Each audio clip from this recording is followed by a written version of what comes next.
Bienvenue dans Cultiver la biodiversité, le podcast qui vous dit pourquoi la biodiversité c'est un trésor à cultiver. Je suis Estelle Serpollet. Je suis Emma Flippon. Nous sommes ingénieurs agronomes spécialistes de la biodiversité cultivée et passionnés par la sélection participative. Ici, on vous parle de graines, de celles et ceux qui les cultivent et les étudient, de semences paysannes mais pas que, d'autonomie des agriculteurs, de collectifs, parce que les semences sont à la base de notre alimentation. Bref, on vous donne des clés pour comprendre l'importance de la diversité génétique dans les systèmes agricoles et des outils pour agir.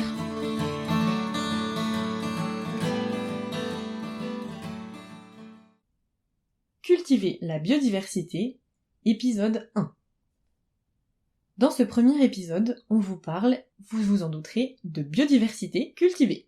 En entendant le titre de ce podcast, vous vous êtes peut-être demandé « Mais ça se cultive la biodiversité ?» Eh oui, on nomme biodiversité cultivée toutes les espèces que l'on utilise en agriculture pour produire des matières premières et subvenir aux besoins des humains. Alors les besoins des humains, on pense souvent en premier aux besoins alimentaires, mais en fait la biodiversité cultivée, elle sert aussi à répondre à nos besoins de se vêtir et de fabriquer nos maisons. Donc en fait, la vie humaine repose sur la biodiversité cultivée. Mais depuis un siècle, et du fait justement des activités humaines, cette biodiversité cultivée, elle n'a fait que diminuer. Et ça met même en péril nos capacités à produire, et donc à se nourrir, se vêtir et se loger durablement. Le fait de faire réaugmenter cette biodiversité cultivée, c'est donc un enjeu actuel de taille pour notre agriculture, et plus généralement pour notre environnement et notre alimentation. Dans cet épisode, on va vous expliquer ce que c'est que la biodiversité cultivée et on va aussi vous montrer en quoi elle est importante. Alors c'est quoi justement la biodiversité cultivée ? Eh bien d'abord, il y a la biodiversité tout court. Alors ça, qu'est-ce que c'est ? Eh bien selon l'Office français de la biodiversité, c'est l'ensemble des êtres vivants, et notamment des différentes espèces qui existent au sein des êtres vivants, de la diversité génétique des individus à l'intérieur de chaque espèce, et l'ensemble des écosystèmes dans lesquels ils vivent. Et puis aussi, la biodiversité, c'est toutes les relations qui existent entre tout ça. Voilà, donc c'est quelque chose de très large et de très important. Donc en gros, la biodiversité, c'est ce qu'on appelle communément la nature, sachant que l'humanité est comprise dedans. Ça, faut pas l'oublier. Alors, cette biodiversité, on peut la diviser en deux catégories, la biodiversité sauvage et la biodiversité domestique ou cultivée. Alors la biodiversité sauvage, qu'est-ce que c'est ? C'est celle sur laquelle l'humain n'a pas exercé de pression de sélection délibérément. Alors on pense souvent aux grands mammifères, à la diversité marine comme le corail, aux insectes, etc. Donc pour ça, l'humain utilise directement la biodiversité avec la pêche ou le bois pour la construction par exemple, ou alors il bénéficie des services de la biodiversité. Par exemple, la pollinisation des plantes cultivées par les hommes, elle se fait par des insectes sauvages. Mais en utilisant cette diversité ou en bénéficiant de ces services, l'homme il ne la modifie pas pour l'utiliser. C'est ça qu'on entend par pas de pression de sélection délibérée. Alors par contre, ça ne veut pas du tout dire que l'homme ne la modifie pas indirectement par ses actions. Parce que comme vous le savez forcément, sinon c'est que vous vivez dans une grotte, la biodiversité elle est en danger. Et surtout à cause des conséquences des activités humaines. Donc si on prend l'exemple des papillons, ils sont là dans notre environnement. L'homme n'a pas directement besoin d'eux pour se nourrir, parce qu'il les prélève pas comme dans la pêche ou dans la chasse. Mais ces actions comme l'urbanisation croissante, ça réduit l'habitat des papillons, donc ça réduit leur nombre. Mais l'action de l'homme n'est pas à la base de la réduction des populations des papillons.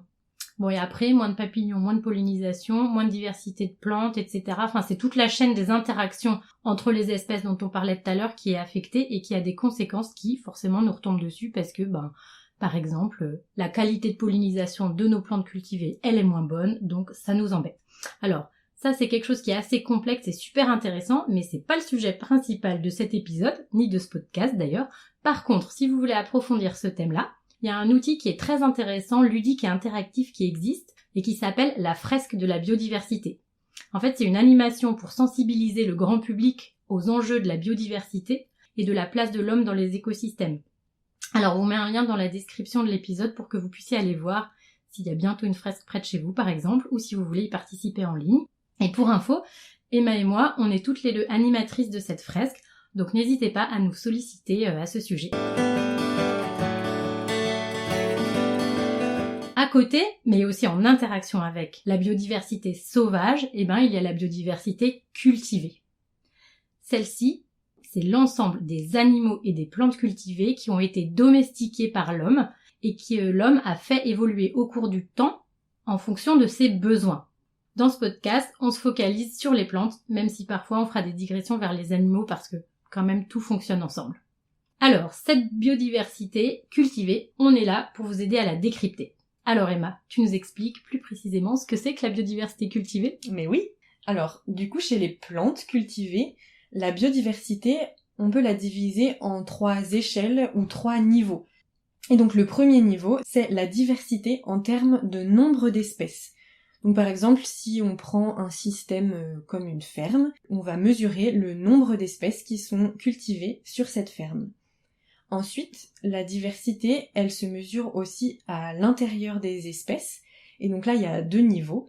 Il y a le niveau en termes de nombre de variétés. Donc de même, si on reprend ce système de la ferme, pour une espèce donnée, par exemple le blé, on va compter combien il y a de variétés de blé sur cette ferme.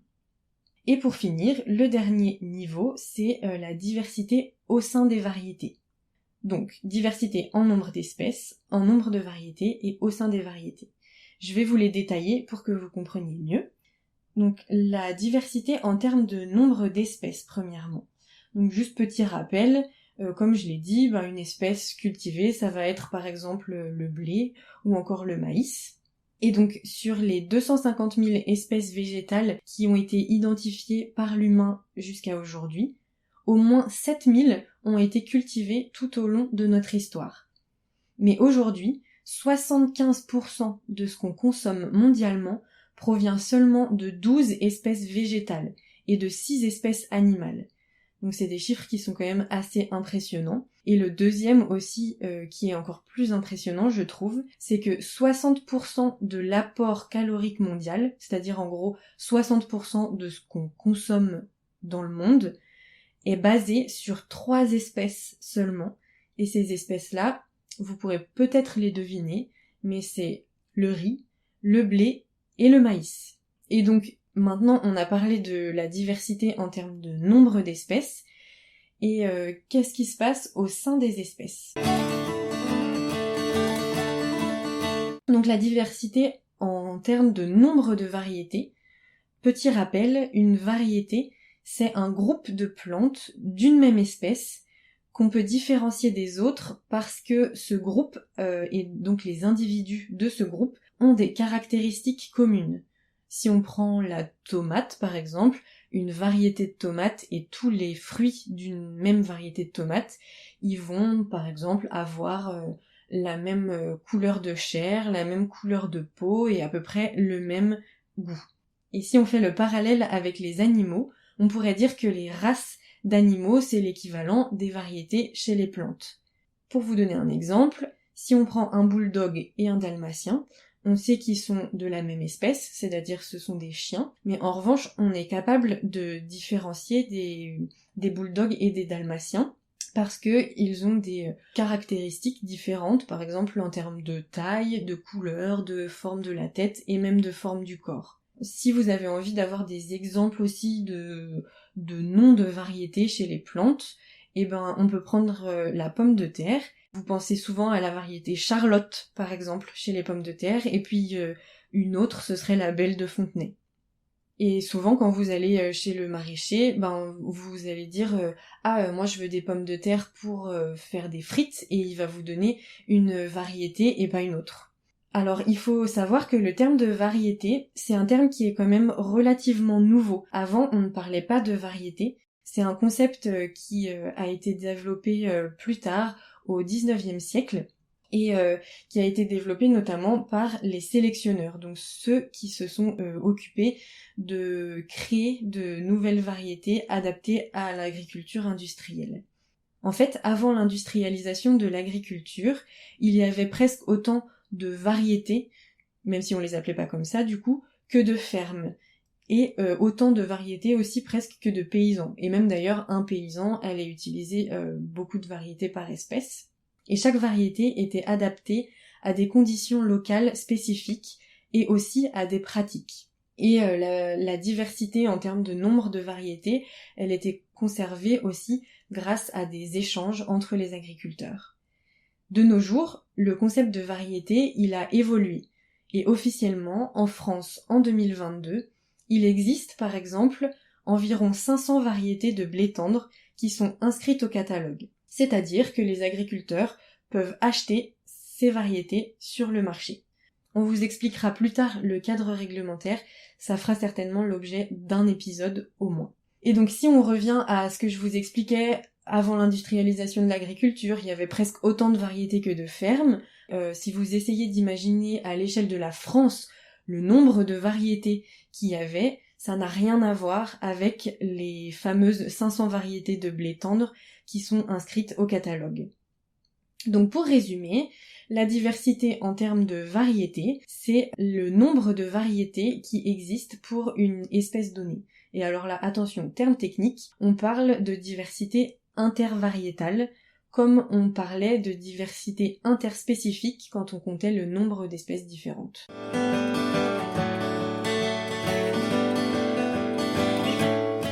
Et donc le troisième niveau de biodiversité cultivée, pour reprendre des termes techniques comme a dit Emma tout à l'heure, eh bien c'est la diversité intravariétale. Qu'est-ce que c'est que cette diversité intravariétale ? Eh bien ça correspond à la diversité génétique à l'intérieur de chaque variété.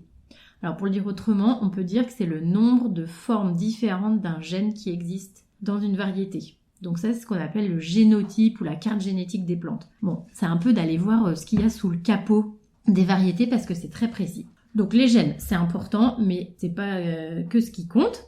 Ce qui compte surtout, c'est les fonctions qu'ils expriment, et ça peut se voir sur les plantes pour beaucoup de fonctions. Donc ça s'appelle le phénotype, c'est ce qu'on voit d'une plante ou d'une variété dans le milieu où elle est cultivée. Donc par exemple, cette variété de haricots a des fleurs blanches. Du coup, elle doit avoir des gènes qui codent pour la fleur blanche.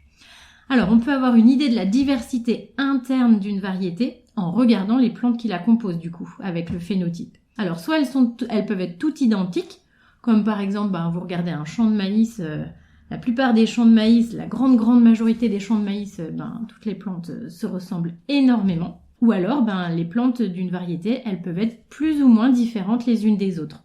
Par exemple, une variété population de courges, elle est globalement homogène sur certains caractères et moins sur d'autres. Toutes les courges, elles ont la même forme et la même couleur. C'est ça qui fait que c'est la courge butternut ou la potimarron truc ou voilà. Mais par contre, parmi les plantes, il peut y avoir des plantes qui sont plus sensibles à certaines maladies que d'autres au sein de cette même population. Et on peut prendre un exemple d'une variété encore plus diversifiée qui serait une population dynamique de blé. Donc une population dynamique, c'est un mélange de plusieurs variétés qu'on ressème d'une année sur l'autre. On vous en parlera sûrement dans un autre épisode pour vous raconter toutes les sortes de variétés qui existent parce que ça c'est génial aussi. Et dans ce mélange, il y a plein de plantes différentes les unes des autres et même quelques nouvelles plantes qui apparaissent chaque année à cause des croisements, même si le blé ça se croise pas beaucoup, mais il y en a quand même un peu. Et en fait, même si elles sont très différentes, à force d'être cultivées et ressemées ensemble, ça finit par faire une population avec des caractéristiques techniques reconnaissables. Par exemple, une élasticité spécifique à la boulange ou une résistance à la sécheresse. Et donc, dans une grande diversité de gènes et une grande diversité d'apparence des plantes, en fait, il y a quand même certaines caractéristiques qui permettent d'identifier ce mélange. Voilà, donc il y a vraiment plein de choses différentes. Et avant l'industrialisation de l'agriculture, comme l'expliquait Emma, il y avait beaucoup de populations pour chaque espèce, et chaque population, elle était reconnaissable par des caractéristiques spécifiques et avec une diversité génétique à l'intérieur de cette même population. Ça, il y a des études scientifiques qui permettent de le montrer, et on pourra peut-être même faire un épisode sur une variété italienne avec laquelle on démontre vraiment ça. Et puis depuis l'apparition de l'amélioration des plantes, des sélectionneurs et l'industrialisation de l'agriculture, les variétés, au moins en France et en Europe, elles doivent être distinctes, stables et homogènes pour pouvoir être vendues et achetées par les agriculteurs. Donc Emma en a parlé tout à l'heure, c'était le catalogue. L'homogénéité et la stabilité, ça veut dire que du coup il n'y a pas de diversité à l'intérieur d'une variété et donc il n'y a pas de diversité entre les plantes qui la composent, ou vraiment très très peu. En tout cas que phénotypiquement, à l'œil, toutes les plantes doivent se ressembler un maximum. Donc, vous avez compris maintenant ce que c'est la diversité intravariétale, c'est la diversité génétique et visuelle, on va dire ça pour phénotypique, qu'il y a dans chaque variété, et que là c'est plus compliqué que de juste compter un nombre d'espèces ou un nombre de variétés, mais en fait c'est tout aussi important que la diversité des espèces et la diversité et le nombre de variétés. Donc dans ce podcast, c'est vraiment ça qu'on va aller un peu chercher et essayer de décrypter avec vous. Alors pour résumer, les 3 niveaux de biodiversité cultivée, c'est interspécifique, nombre d'espèces, intervariétal, nombre de variétés, et intravariétal, diversité des gènes à l'intérieur d'une même variété.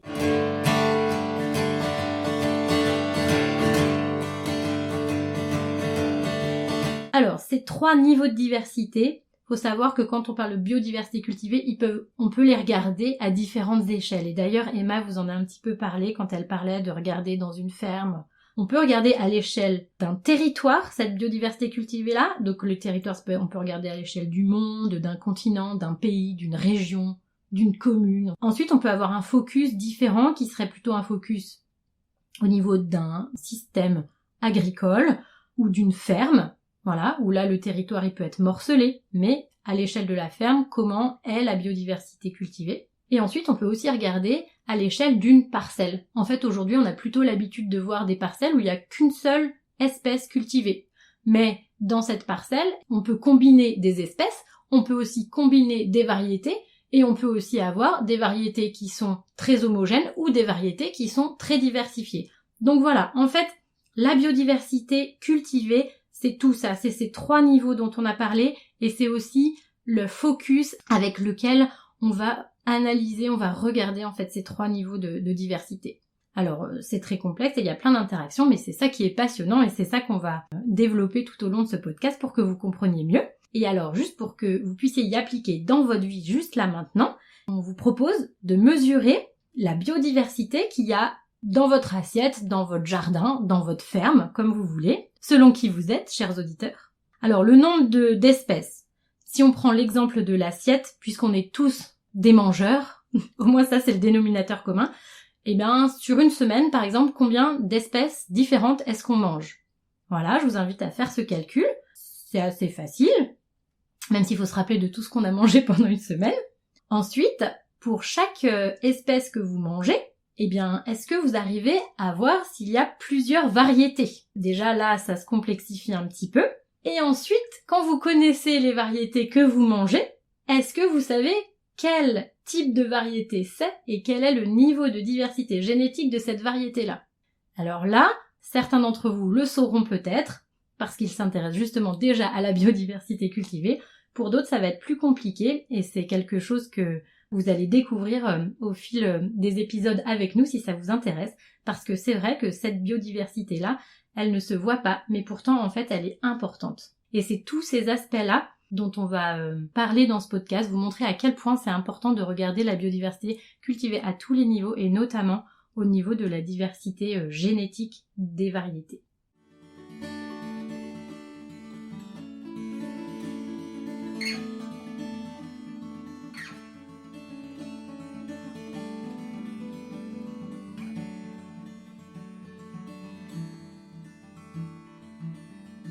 Donc Estelle a dit que la biodiversité cultivée, c'est important, mais vous vous êtes peut-être demandé en quoi elle est importante et aussi pourquoi c'est important de la maintenir et de maintenir un bon niveau entre guillemets de biodiversité cultivée. Donc on va voir ça maintenant et on va le voir plutôt de manière générale parce que vous l'avez compris, l'objectif de ce podcast c'est vraiment de détailler en fait l'importance de la biodiversité cultivée dans plein de domaines en disséquant entre guillemets son importance pour certaines espèces ou pour certaines recettes par exemple. Donc là, on va faire un tour d'horizon, on va dire, de son importance Et on a choisi pour ça d'en parler autour de 3 axes. Donc le premier, ce serait la santé humaine, ensuite la résilience des écosystèmes, et pour finir, la diversité culturelle et culinaire. Et on a trouvé que c'était parfois plus facile de vous montrer son importance par la négative. Et donc, ce que je veux dire par là, c'est de vous montrer ce qui arrive quand la biodiversité cultivée a diminué ou a été perdue. Donc on va vous présenter des exemples de ce type tout au long de cette partie. Et donc si on commence par la santé humaine, déjà il faut se rappeler que la biodiversité cultivée, les semences, les plantes, on l'a déjà dit, mais c'est tout simplement la base de notre alimentation. Et 2 aspects importants qui relient la santé humaine et l'alimentation, ce serait la diversité de l'alimentation et la qualité de cette alimentation. Et donc ces 2 aspects, ils sont tous les 2 très liés aussi à la biodiversité cultivée. Pour ce qui est de la diversité de l'alimentation, c'est peut-être le lien là qui est le plus évident entre alimentation et biodiversité cultivée, c'est que c'est important de manger diversifié pour avoir tous les apports nutritionnels dont on a besoin. Et donc vous vous doutez bien que si on mange que 3 espèces pour 60% de nos apports caloriques, c'est très peu et on risque de manquer de certains nutriments parce que si on prend une espèce donnée, elle va apporter certains nutriments et pas d'autres ou certains nutriments en toute petite quantité et donc il faut compléter en fait le régime alimentaire avec d'autres espèces. Donc première conclusion, plus on mange diversifié, mieux c'est. Et on peut regarder aussi en termes de variétés, parce que comme on l'a vu, les variétés, c'est des groupes de plantes d'une même espèce qui ont des caractéristiques communes, et en fait, certaines variétés, elles vont avoir plus de micronutriments, ou plus de vitamine C, ou plus de fibres, et donc c'est aussi intéressant de varier notre alimentation en termes de variétés. La diversité, elle est aussi importante pour la qualité de notre alimentation. Effectivement, depuis l'industrialisation de l'agriculture, les sélectionneurs, ils ont plutôt favorisé des variétés qui avaient un rendement élevé et ils ont un petit peu oublié de sélectionner sur d'autres caractéristiques des plantes, comme par exemple leur concentration en nutriments ou leur goût. On peut regarder le blé, et donc là on peut montrer le lien entre le rendement du blé, c'est-à-dire la quantité de blé qui va être produite à l'hectare, et le taux de protéines présent dans ce blé. Et en fait, le taux de protéines, je vais pas vous donner les détails, mais il est lié à la qualité boulangère de la farine. Donc plus le taux de protéines est élevé, plus c'est intéressant. Et donc on a réussi à montrer que plus on augmente le rendement et plus le taux de protéines diminue chez le blé. Donc ce qui montre bien que produire beaucoup ne veut pas forcément dire produire de la qualité. Et d'ailleurs, de nos jours, on peut être nourri en quantité suffisante tout en étant mal nourri parce que, par exemple, en surpoids. Il a été montré notamment que souvent, les personnes obèses ou en surpoids sont carencées en vitamines et micronutriments, notamment parce que ils ou elles ont une alimentation peu diversifiée, par exemple peu de légumes ou peu de fruits. Donc la quantité ne fait pas tout. Et donc il est important d'utiliser une diversité d'espèces et de variétés, et quand on regarde leurs caractéristiques, de pas se focaliser seulement sur le rendement, mais aussi sur le goût, sur les qualités nutritionnelles, la digestibilité, le taux de fibres pour bien digérer, et encore d'autres choses.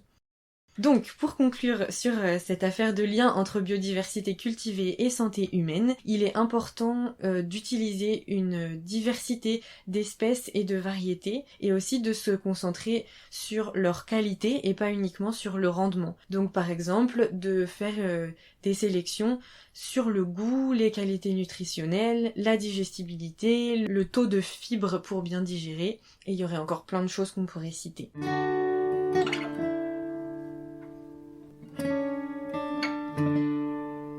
La biodiversité cultivée, elle est aussi importante parce qu'elle permet la résilience des écosystèmes. La résilience, on pourrait dire que c'est un fonctionnement équilibré et durable des écosystèmes. Alors, comment la biodiversité cultivée, elle permet la résilience des systèmes ? D'abord parce qu'elle limite la sensibilité aux ravageurs et aux maladies, parce qu'elle favorise une bonne adaptation au terroir et aussi une bonne santé des sols et donc des cultures. La biodiversité, c'est donc une des clés pour assurer la sécurité alimentaire. Donc voilà pourquoi c'est important, encore une fois. D'abord, donc la diversité, et notamment la biodiversité cultivée, elle limite les maladies et les ravageurs, que ce soit à l'échelle des espèces ou des variétés. Alors, si on prend l'exemple d'une maladie spécifique d'une espèce, elle se répandra d'autant plus vite que cette espèce sera cultivée largement à l'échelle du paysage. Et en fait, dans un champ, c'est le même principe. C'est-à-dire que si toutes les plantes sont identiques, qu'elles ont le même génome ou presque, et ben si cette espèce-là et ces plantes-là sont sensibles à cette maladie, et ben elle progressera très vite parce qu'elle trouvera pas d'obstacle sur sa route. Tiens, je mange une plante, elle est pas résistante, allez je passe à la suivante, etc. Alors que si les plantes, elles sont pas exactement les mêmes, mais il y en aura certainement qui seront plus résistantes que d'autres et donc qui limiteront la vitesse de propagation et donc les dégâts sur le reste de la culture. C'est le même principe si plusieurs espèces de plantes sont cultivées dans un même champ. On comprend encore mieux d'ailleurs. Comme dans les associations. Par exemple, on cultive du blé et de la févrole. S'il y a une maladie du blé qui arrive, comme il n'y a pas que du blé dans la parcelle, le blé sera d'autant moins impacté qu'il y aura de la févrole avec lui. Et vous avez sûrement entendu parler de la grande famine irlandaise du 19e siècle. Et bien c'est typiquement ce mécanisme qui a été à l'œuvre. C'est-à-dire que les pommes de terre, c'était la principale source d'alimentation des Irlandais. C'était donc cultivé à grande échelle. Et là, en plus, il y avait une seule variété qui était très majoritaire. Alors, qu'est-ce qui s'est passé ? Autour des années 1840, il y a une maladie, un champignon, le mildiou, qui a fait son apparition. Le mildiou, les pommes de terre, elles y sont particulièrement sensibles. Et notamment la variété qui était très largement cultivée. Et du coup, ce mildiou, il a été répandu sur toute l'île et très rapidement. Parce qu'en plus il aime bien l'humidité, donc en Irlande c'était des bonnes conditions pour lui, et du coup il a ravagé la quasi-totalité des cultures. Alors les gens ils ont plus à manger, ça a été la famine, vous connaissez la suite. Voilà, donc là ce qu'on peut voir c'est qu'une seule espèce et une seule variété, ça peut créer beaucoup de dégâts. Alors vous pourriez me dire qu'aujourd'hui on a des produits phytosanitaires pour éviter ça, c'est un peu vrai, mais on sait bien que c'est pas tout à fait sain. Et en plus, il y a plein de données scientifiques qui démontrent aujourd'hui que, justement, la diversité, c'est un des piliers pour s'en passer de ces produits phyto. Donc, plus de diversité, c'est moins de produits phyto. Pour une meilleure résilience des écosystèmes. Et la biodiversité cultivée, elle favorise aussi l'adaptation au terroir. Donc le terroir, c'est les conditions climatiques, le sol et les pratiques. Alors là, on va parler plutôt de pratiques culturales. On peut raisonner assez simplement dans le sillage de Darwin et de la sélection naturelle, où on dirait que ne survivent dans un environnement donné que les individus qui ont les gènes adaptés. Alors on pourrait dire qu'au bout d'un moment, il n'y a plus personne, à force d'avoir différents événements climatiques, on élimine au fur et à mesure toutes les plantes qui sont pas résistantes. Voilà, surtout qu'avec le changement climatique, il y a plein de conditions auxquelles il faut résister, donc il n'y a peut-être pas autant de gènes ou d'ensemble de gènes qui peuvent permettre ça. Mais quand il y a de la diversité génétique, les différentes plantes, elles se croisent en se reproduisant. Et du coup, ça fait des nouvelles combinaisons, ça fait même parfois des nouvelles versions de gènes, des mutations, des variants, comme le Covid, on voit bien ce que ça donne. Et donc l'adaptation, elle peut continuer. C'est un processus dynamique et c'est ça qui est intéressant. On peut aussi ajouter un autre mécanisme d'évolution, c'est l'épigénétique qui fonctionne un peu comme la mémoire, c'est-à-dire que les conditions dans lesquelles vivent les plantes, elles jouent sur l'organisation des gènes. Alors attention, là on n'est pas en train de parler d'épigénétique d'un point de vue spécialiste, je vous donne juste des images, donc je suis bien consciente que ce n'est pas exact, mais c'est l'image que j'ai trouvée pour expliquer un peu ce que c'est. Et donc en fait, cette organisation des gènes qui est créée par les conditions environnementales, elle peut se transmettre aux générations futures. Et donc ça aussi, c'est un phénomène dynamique qui permet l'adaptation au terroir. Donc cette adaptation, elle se fait sur les conditions climatiques, c'est ce dont on a plutôt parlé là. Donc par exemple la sécheresse ou trop d'orage. Et ça peut se faire aussi sur les pratiques des agriculteurs. Donc par exemple pas d'irrigation ou alors un passage d'un désherbage d'outils. Les plantes qui n'ont pas un système racinaire assez développé, elles survivent pas. Donc ne restent que les bonnes, mais en même temps celles qui survivent, elles se disent « Ah oui », elles se disent, c'est des plantes, on est d'accord, il y a d'autres mécanismes qui sont en jeu, mais elles enregistrent que c'est important d'avoir un bon développement racinaire. Donc elles vont transmettre ce caractère à leur descendance. Et puis l'adaptation, ça se joue aussi au niveau du sol, comme par exemple dans les collaborations avec les micro-organismes. Et là aussi, on fera peut-être un épisode spécifiquement là-dessus, parce que c'est un univers très passionnant, voilà. Et si on reste sur le sol, il y a encore un avantage à la biodiversité cultivée, c'est que de cultiver des espèces différentes, ça implique un usage durable des sols puisque ça limite l'épuisement des sols. Donc chaque espèce a des besoins différents, donc on n'épuise pas le sol sur une des ressources. Et les rotations diversifiées, elles sont longues. Alors une rotation, c'est la succession des différentes cultures sur une même parcelle. Donc par exemple, je cultive du blé, puis après du maïs, puis après des tomates, puis après de la févrole, puis de la luzerne. Et donc plus on a d'espèces, plus ça casse les cycles des maladies du sol. Ça veut dire que une maladie d'une espèce qui peut se stocker dans le sol, elle peut survivre mais pendant seulement un certain temps. Et si on attend très longtemps avant de remettre cette espèce, la maladie elle va disparaître. Donc plus les rotations sont longues et plus il y a d'espèces différentes dans une rotation, plus ça limite la réapparition des maladies du sol qui peuvent se stocker dans le sol et donc leur propagation. Donc là on boucle un peu la boucle avec les histoires de la diversité qui permet de limiter les maladies. Et on pourrait aussi parler des associations comme les associations céréales légumineuses. Là ça joue sur la complémentarité et la concurrence entre les deux espèces qui sont cultivées. Ça stimule la vie du sol, la captation d'azote dans l'air qui arrive dans le sol, etc. Donc voilà, la diversité, c'est aussi bon pour le sol dans l'écosystème.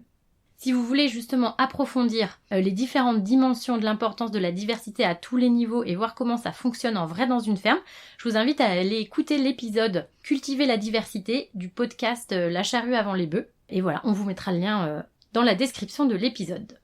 Donc vous avez compris que la biodiversité cultivée, elle favorise le fonctionnement durable et autonome des écosystèmes, donc leur résilience, parce qu'elle limite les maladies, elle s'adapte aux conditions locales et elle préserve les capacités du sol à bien fonctionner. Et quand on a tout ça, on a la sécurité alimentaire, c'est-à-dire qu'on peut produire en quantité suffisante avec peu ou pas de produits phytosanitaires.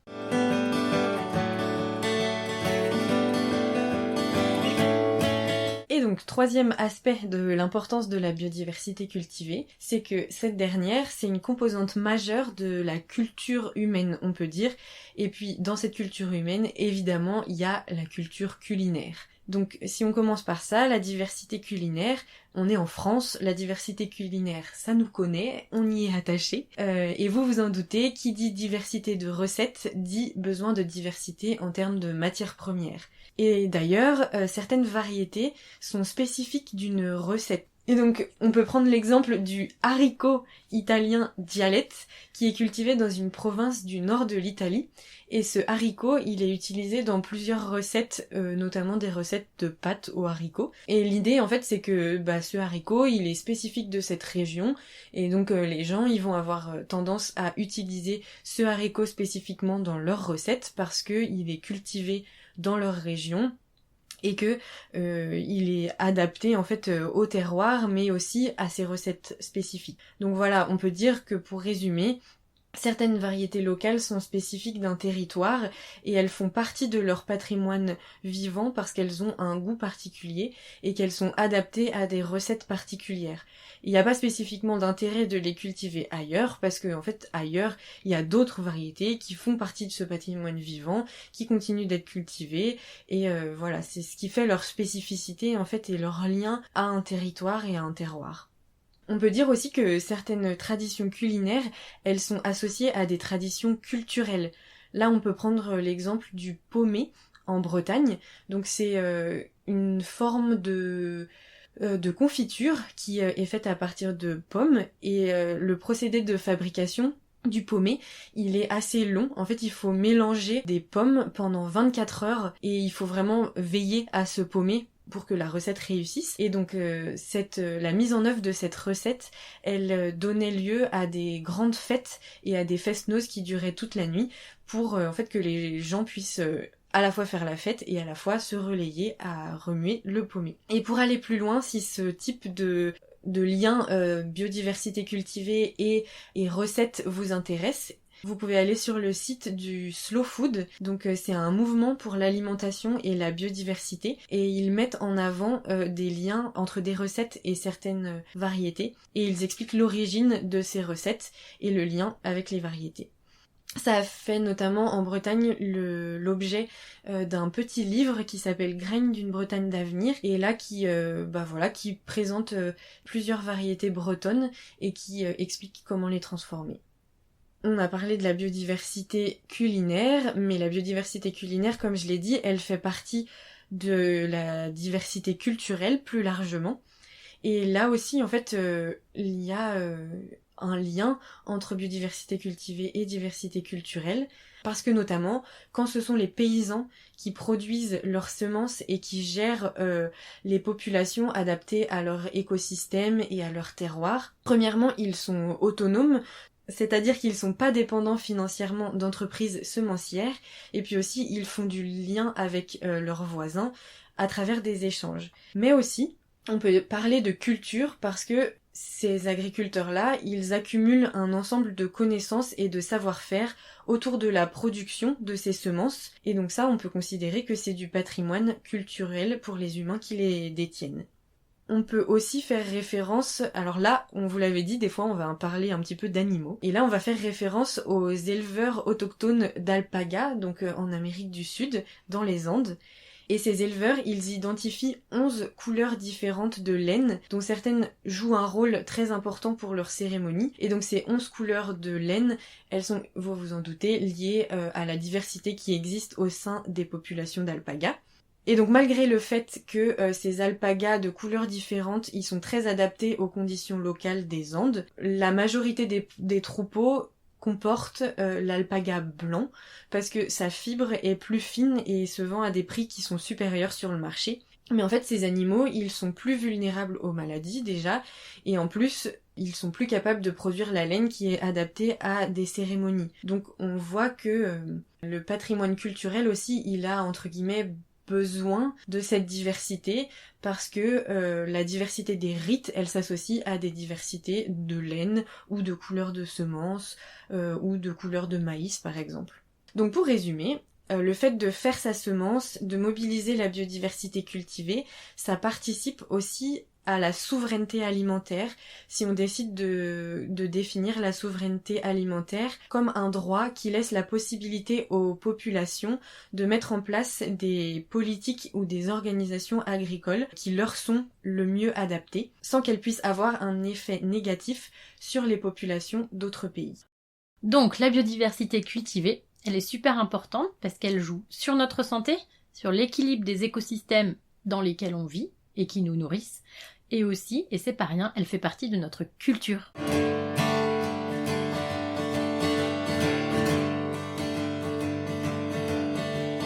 C'est la fin de ce premier épisode sur la biodiversité cultivée, et on espère que maintenant vous comprenez mieux ce que c'est, justement, la biodiversité cultivée, et à quel point c'est important dans nos vies.